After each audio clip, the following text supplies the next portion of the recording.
গুরু নানক 1508 সালে তার এক মুসলিম শিষ্যকে নিয়ে পুরীতে গিয়ে যখন তারা পুরীর মন্দিরে প্রবেশ করতে যান, তখন পাণ্ডারা শিষ্যকে দেখে বললেন গুরু প্রবেশ করতে পারলেও তার শিষ্যকে প্রবেশাধিকার দিতে পারবেন না। স্থানীয় লোককথা অনুসারে তখন গুরু নানক পুরীর সমুদ্রে গিয়ে জগন্নাথ দেবের আরাধনা শুরু করেন।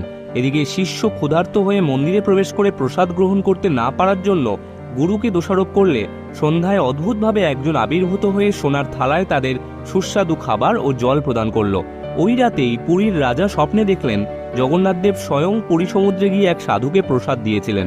পরের দিন পূজারীগণ জগন্নাথকে জাগাতে গিয়ে সকলে দেখলেন জগন্নাথের সোনার থালা আর সেখানে নেই, এবং রাজাকে সব জানিয়ে মন্দিরে আসতে অনুরোধ জানানো হলে রাজা মুখে হাসি নিয়ে পুরী সমুদ্রে উপস্থিত হয়ে গুরু নানককে প্রণাম নিবেদন করেন।